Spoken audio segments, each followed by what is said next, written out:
ખેડબ્રહ્મા તાલુકામાં યુરિયા ખાતર વિતરણમાં ગેરવહીવટ, ખેડૂતોમાં ભારે નારાજગી।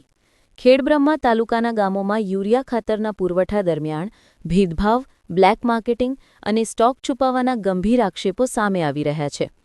મંડળી અને ડીલરો પાસે પૂરતો સ્ટોક હોવા છતાં ખેડૂતોને ખાતર ખૂટી ગયું કહી પાછા મોકલવામાં આવે છે।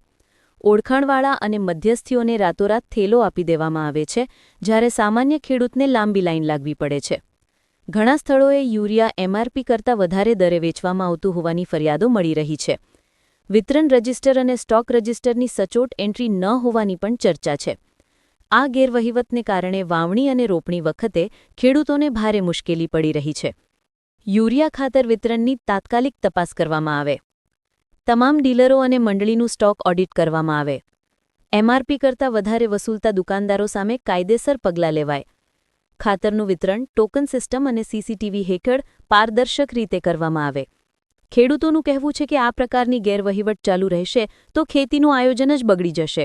મેલાપી સોનાપી ગામ કાન ઘર 3 દિવસથી ખાતર દેતી વસ્તી રંઠાન ખાતર મળતું નથી। એનો નિકાલ કરો તો વસ્તી અત્યારે તરાસ છે, ઘરમાં દોણા ખાવા મેસી મૂકીને આવે છે। તાત્કાલિક સાહેબ કોક નિકાલો ઓફિસથી જતા નથી। અમે અંદર પૂછવા ગયા તો શું જવાબ આલે છે તમને? મંજૂરી નથી આપતા એમ કહે છે। કોણ મંજૂરી નથી આપતા?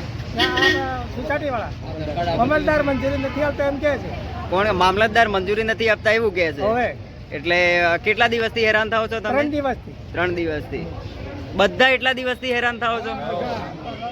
અંગારી નરેશભાઈ પૂનાભાઈ, ગામ ચિત્રોડી। આ લોકોના 3 દિવસથી ખાતર માટે લોકો હેરાન થાય છે। હું બી હેરાન થઈ છું। અહીંયા આગલા દિવસથી શનિવારથી અમને આધાર કાર્ડ લીધેલા છે।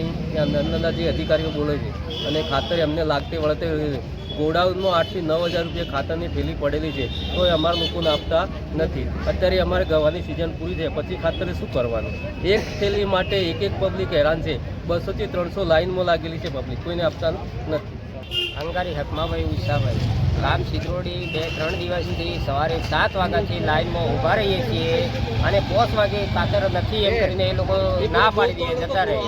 અને ખાતર ગોડાઉનમાં પડેલું છે તો એ લોકો આપતા નહીં ને કહેતા પહેલાં એ લોકો એમ કહે છે કે મામલતદાર સાહેબ ઓર્ડર અમને આપતો નથી એમ।